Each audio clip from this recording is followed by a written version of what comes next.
the absolute biggest mistake that I see startups, early stage startups making is creating something that they think is cool rather than crucial.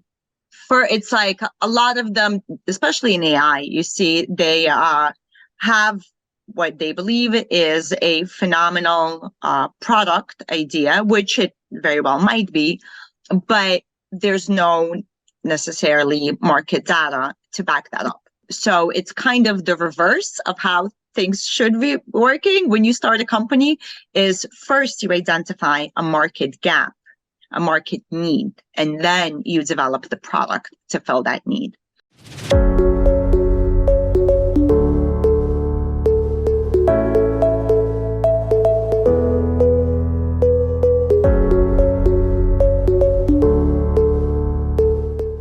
Welcome, everyone, to the Tech Business Roundtable podcast show. This is a podcast show dedicated to shining a spotlight on tech innovators, entrepreneurs, founders, and the compelling narratives behind the movements that they've established. I'm your host, Ryan Davies, and I'm hosting today's discussion on navigating tech startup waters, a CEO's guide to early stage success with Olga Topchaya. Olga, thank you so much for being here today. Thank you for having me. I think this is going to be amazing. I mean, your background is incredible for this topic, and it's perfect for our audience. For our listeners, Olga is the founder and CEO at Lapis AI Consults and specializes in aiding early stage startups and SMBs for embracing AI and for innovation and growth.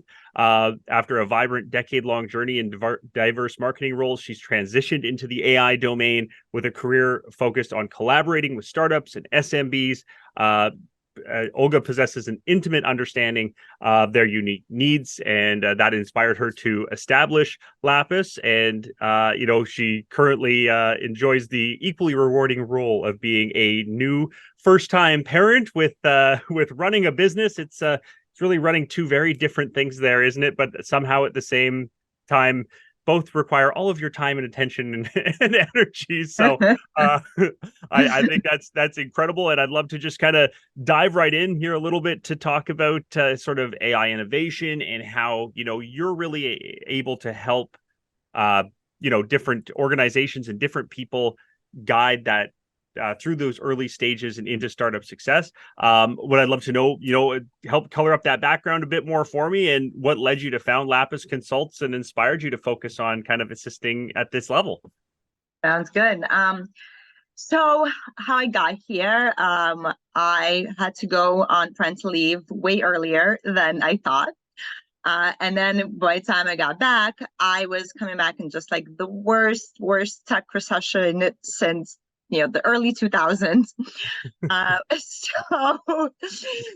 So I decided, okay, instead of me just, sending out a bunch of resumes, and hearing nothing, and, it's not going to happen, right? Like we all know hundreds and hundreds of thousands of people are being let go.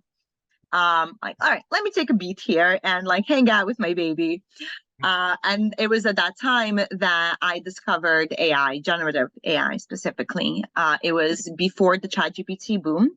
At that point, I think it was GPT-3, early version of GPT-3. And I kind of fell in love. I was like, this is amazing. What is this technology? How come nobody knows about this? What? Businesses aren't using it. Why? So I just kind of delved into really intense self-study. Anything I can learn about the technology, talking to people, joining Discord groups. My husband's an engineer, so talk his ear off to find out what is this. That led to my gig as a prompt engineer. It was a short-term contract for an AI company. Followed by that, that's when ChatGPT came out and it just exploded the world, obviously. And I landed another contract at an AI company, but this time focusing more on the product and go-to-market aspect. So applying my marketing background and my understanding of product. And from there, I ended up getting another gig, and that kind of like, all right, well, now it's time for an official announcement. And I paired up with a team of just like really phenomenal AI engineers. Over the course of my self-study, I had developed quite a bit of connections with engineers. So it was already, the stage had been set to now fill in that technical gap that I was missing. So I had the business aspect, the product, go to market and marketing, and they are able to assist with actually building the products. So how we help businesses, it's full service. As I mentioned, we can build a product for businesses that are interested in leveraging their own domain expertise to roll out something new with AI. I can help them just integrate AI into their operations, into their processes, understand what aspects of their job or their company can be automated. Just trainings as well. People really, I realize, don't know that much about AI, even the ones that do know about AI. And then for small businesses and startups that really want to take their product more to market, that's where I can help them as well.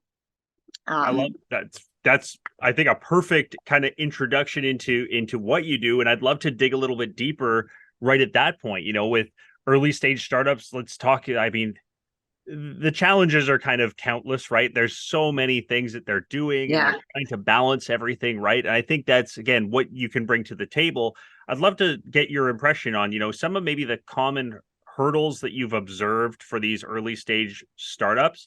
And because you specialize in this, how to integrate AI from pre-seed through like kind of all the way up, how AI could really kind of help address some of these challenges.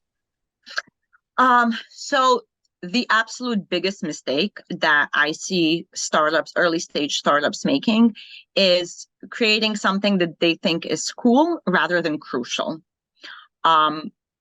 It's like a lot of them, they, especially in AI, you see they have what they believe is a phenomenal product idea, which it very well might be, but there's no necessarily market data to back that up. So it's kind of the reverse of how things should be working when you start a company.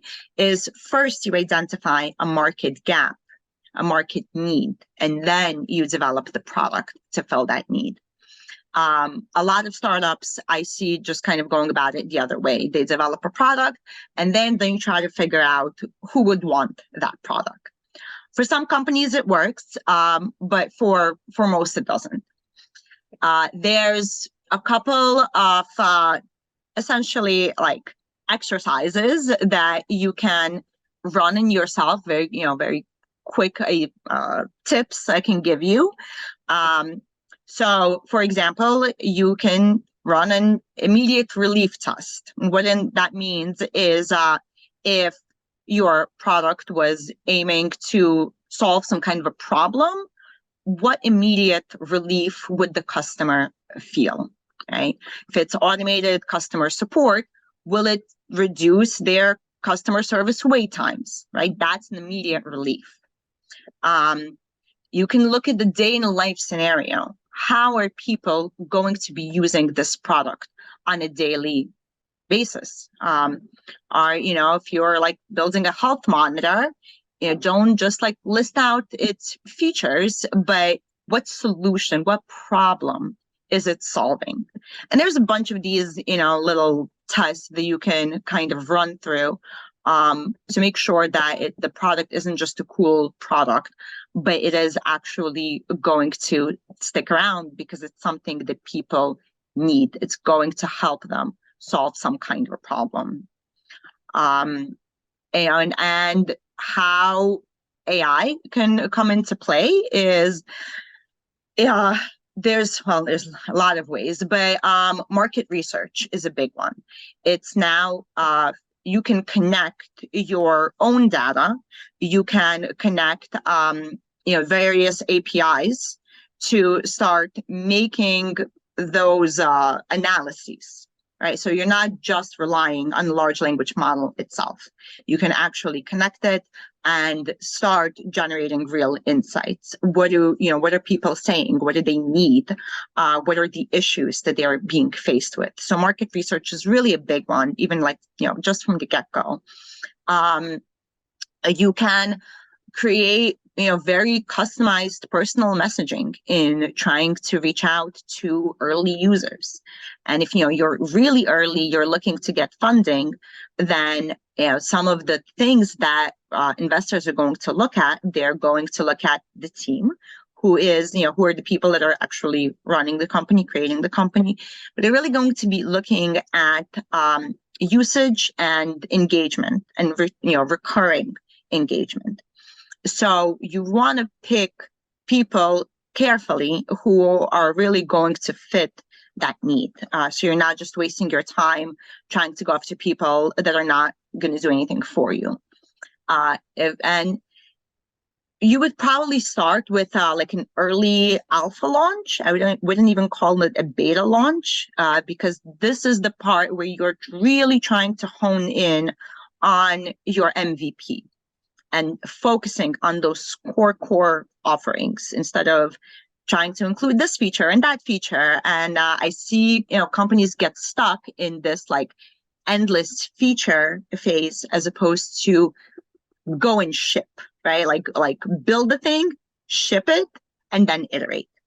And that is going to get you much faster to a solid product, because then you're going to have the customer feedback.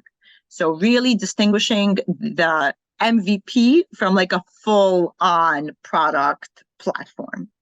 And this is all for tech. I'm not really talking as much about small businesses. They have a different, operation and business model and everything. Right. So we're only sticking to that side of my clients and companies I'm dealing with. But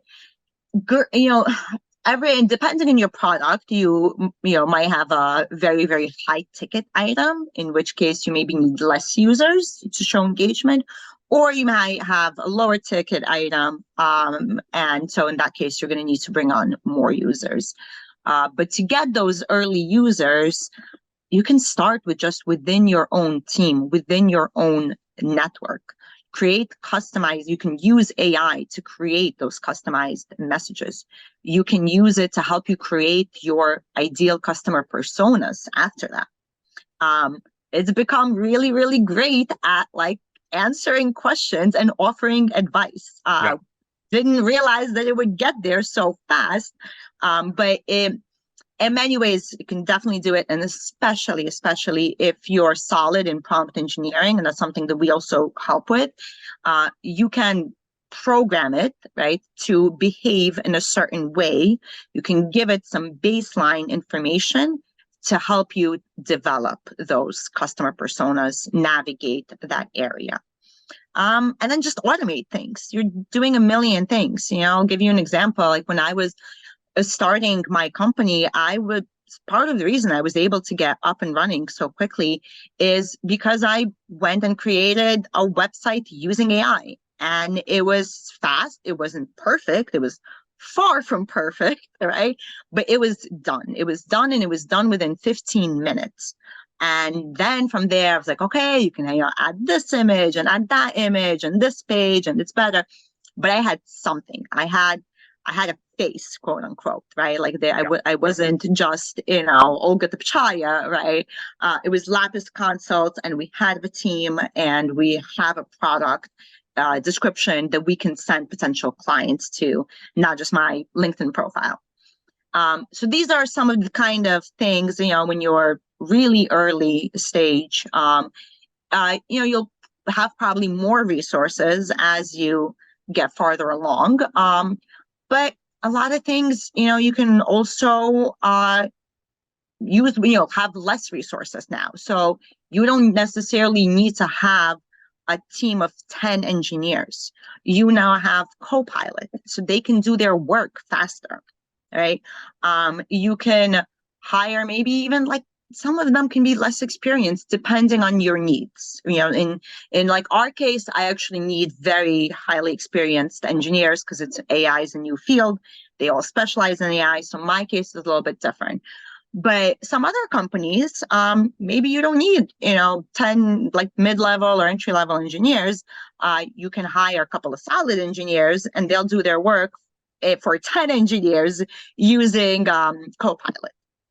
So again, these are just some examples. I can probably talk for hours and hours about this.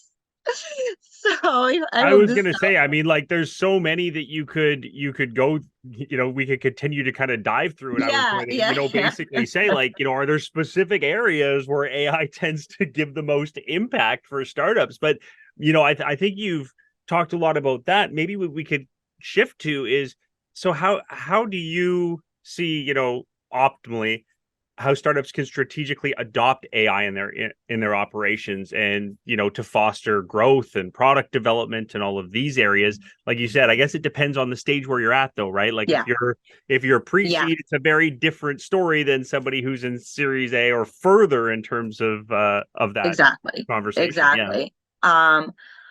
It really needs to start with an assessment. What is your baseline? What are your goals? Where can you improve? What part of your job do you hate that you wish a magic genie could just take and do for you? That's a great place to start. Now, it has to be virtual. I can't make your ice cream. But, what part of your job do you hate that maybe is just super tedious? And that's a question that I often will ask my clients who don't really know what they want to do, but they know they want to do something, right? Yeah. So it has to start just with a basic assessment. As part of things, that we do, which is, part of the reason we don't like go and build out our own product, and we instead help businesses build their products, because every business is going to be so different. Yeah, so you can't help me with going to get fresh coffee in between I'm recording or anything else, right? Okay, fair enough. But the rest of it, exactly. There's a long list of things where you'd say, boy, this could help. It saves time, it saves costs, like soft costs, hard costs, all of that. Yeah. Right? So I know that's a big thing, right? Startups, limited resources, you're trying to build in-house capabilities. But if you're trying to even build in AI capabilities, that can be daunting, right? So do you recommend, again, I know this is exactly what Lapis does, is help navigate the process to be able to make the most of AI external, solutions and things like that. For somebody who's even wondering where they can get started, like you said, that baseline, what does that look like? Is there a checklist that you typically use, something along that? Again, don't give away your secret recipe. That's what you do, right? but is there sort of that, this is how you recognize where you can go? So I like to start with understanding what their familiarity is with AI. You can do kind of like a self-assessment, on like how advanced do you feel you are in prompt engineering, right? Do you know what chain of thought reasoning is? Do you know what meta prompting is? Plenty of people do. Many people don't, right? For many people, they don't even know some of the basic things that AI can do. So they will use it only for like content creation. Right? So really look within yourself and begin asking, what do you know? And what maybe are you missing? Then you can go on to ChatGPT or Anthropic, which is getting much better now, and start a conversation and see, what does it think that maybe areas that you can improve your own self-learning. From there, you can look into training, AI training courses. I would be very cautious with anyone who's going to say you're going to make $10,000 in 10 minutes and here's 10 lessons to do it. So stay away from like those YouTubers. There's going to be a lot of those, and And the way that you can figure out if a person is really going to offer you quality training or not is they're going to show you both the, not just the prompt, right? So they're going to show you the input and the output. So right now what you're going to see is 100 best prompts that, I don't know who came up with these things, and they look very reasonable and, great ideas, but what is the input? What is the output? Right.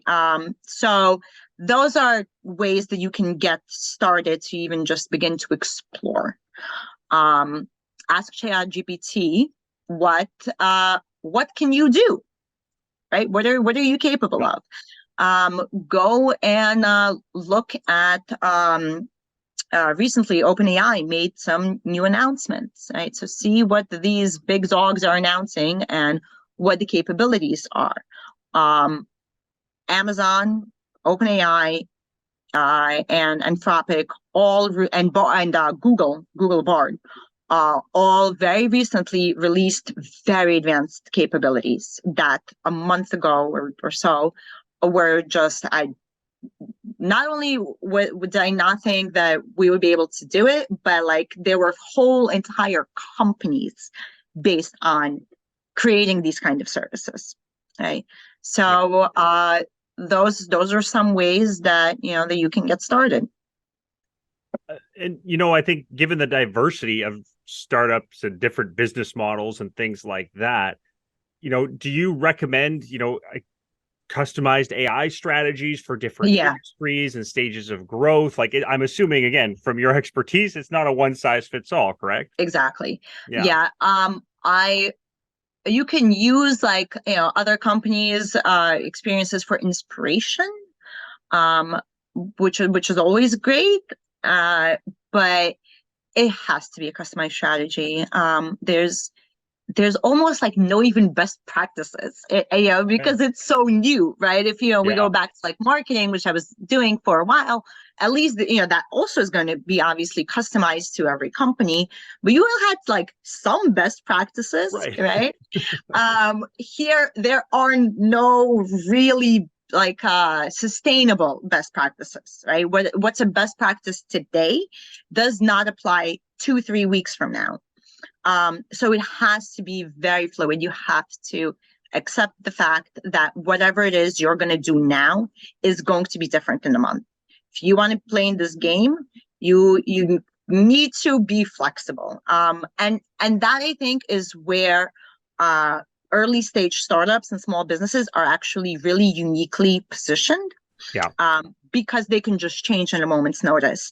They're not, they don't have responsibilities to all these shareholders and being, I mean, it's just, obviously you have like 100 people that need to make a decision, before a single email can get sent out.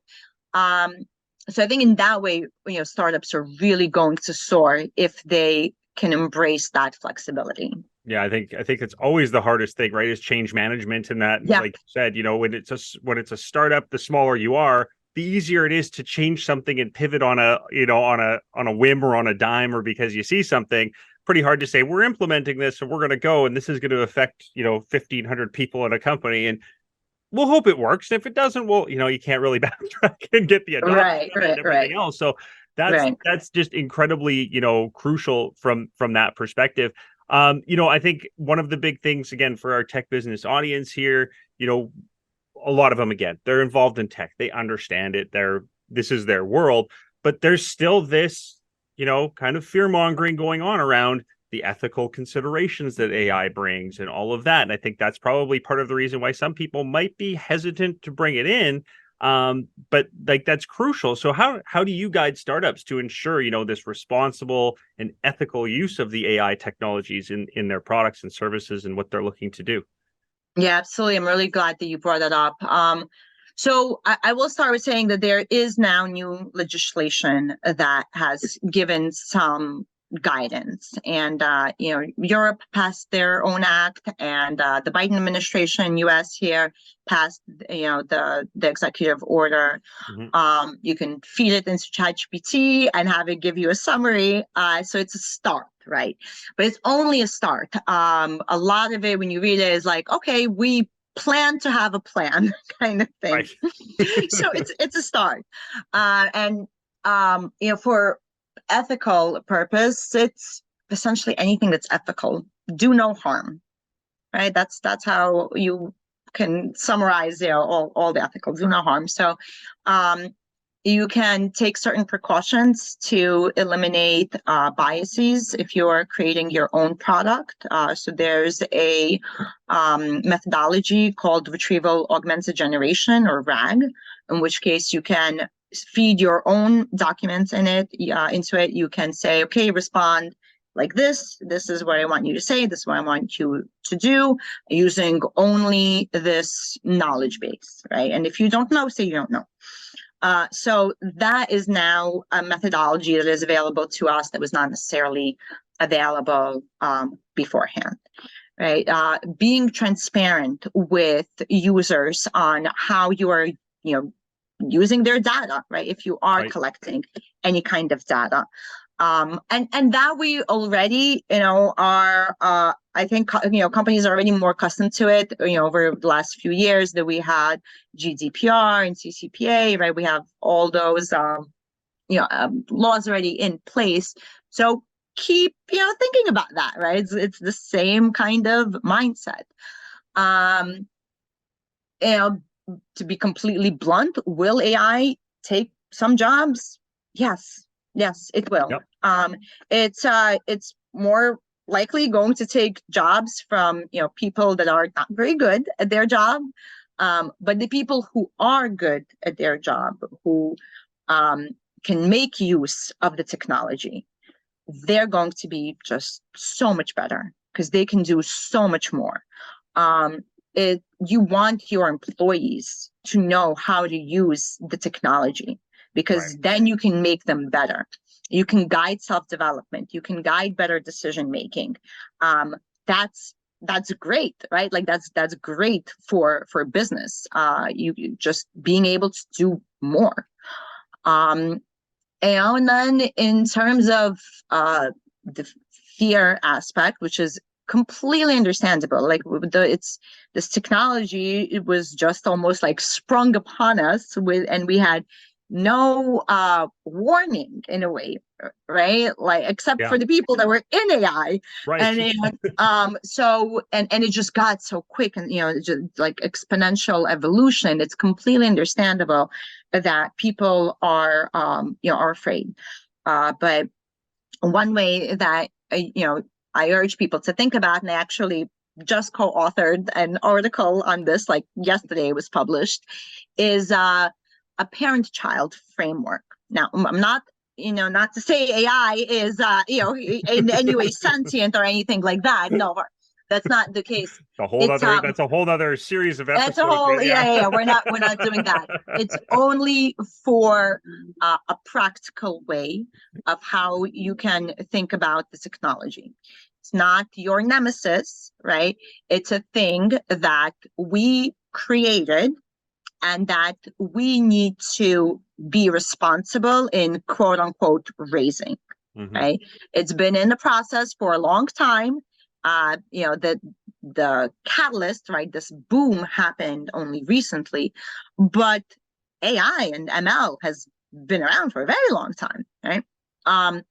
So kind of keeping that in mind, that it's an evolution. It's an evolution that was very deliberate, and we are, we have to be responsible in using it, and developers have to be responsible in developing it, right? Just like a parent, right? You are responsible for the thing that you make, and if you're not acting responsibly, then like CPS is going to come after you. And it's nearly impossible to undo something where you've made, when you've pushed it too far, right? Right. So kind of, I think, adapting this framework where you're viewing it as something that you've made, that can help you, right? That's a partner, or a child, a progeny, right? It's not a nemesis, right? Right. I think maybe will help eliminate some of the fear. And yes, keep in mind, it's not sentient. It's not, by any means, it doesn't have the emotions or anything, right? It can simulate things, but we are not at a point of AGI. We probably will be, but we're not there right now. Right. Yeah. With the technology as it stands, right?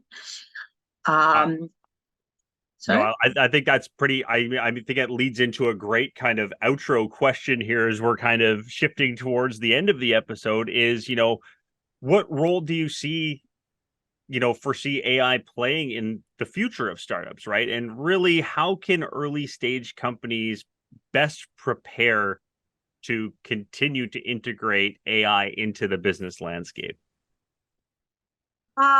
So I will refrain completely from making any kind of predictions in this realm.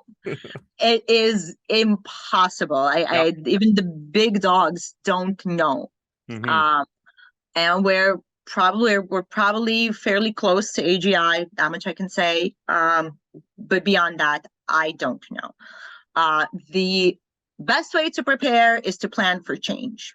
So, um, and, I guess assume that whatever it is that you're doing right now can at a moment's notice be something completely different. And when that happens, how are you going to react? You're going to react with panic, right? Or are you going to take a step back and then start thinking, okay, cool. Now, how do I use this to my advantage? Right. I really do urge companies to not adopt a business model where everything that they do is only reliant on AI. That I think is very dangerous because then you don't control your product. It means you don't control your business.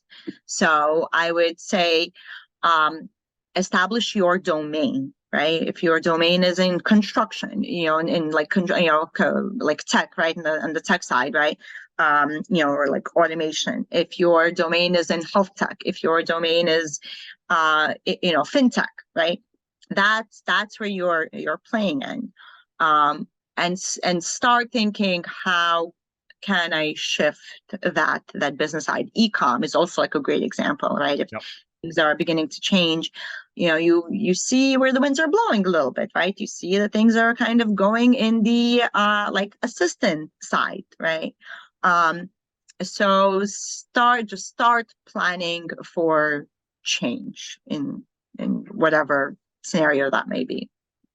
I think that's perfect advice to kind of close off on here. And I would love to just at the very end here, get people to be able to connect with you. Again, we've got a lot of being a tech business roundtable. We've got a ton of founders. We even have VCs and information on that, all of that, how to connect with you and really, help navigate those startup waters that we've been talking about and make sure that their early stages turn into, the next success story. So going to the website, lapisconsults.com, or going to LinkedIn. Probably my personal LinkedIn is going to get you the fastest response, which is Olga Topchaya. Like the only Olga Topchaya, ending with a YA on there.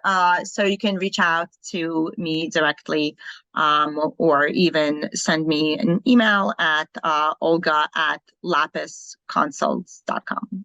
Perfect. I think we're going to have some people taking advantage of that for sure here. And it's just that easy. She's the only one. It's easy to find. And I mean, so much great advice there for you to be able to take and, again, find that baseline, start to deploy it, make scalability faster, easier, with lower cost, everything that we're looking for that I think startups are so desperate to be able to do to keep up and stay ahead. So Olga, thank you so much for being with us today and sharing your information. Like we said, I think a couple of times ago, we could do a whole podcast on this episode. So we might have to have we will just get you your own podcast. There's the next strategy, is to do that. And we'll have you doing that. So that's perfect. Thank you so much for being here. Thank you, Ryan. Thank you. Excellent. So I want to thank Olga again for this amazing podcast on navigating tech startup waters, a CEO's guide to early stage success. Really took a deep dive into how AI is going to be able to, again, help level you up, help you scale up, and take away those things, again, like you said, the genie that you'd love to get rid of, but do all of the things that the startups crave to be able to do to get ahead. So thank you for that. And I also want to thank our listeners. We can't do what we do without you. So until we meet again with another amazing TDR episode, I'm your host, Ryan Davies. Thanks, everybody. Take care.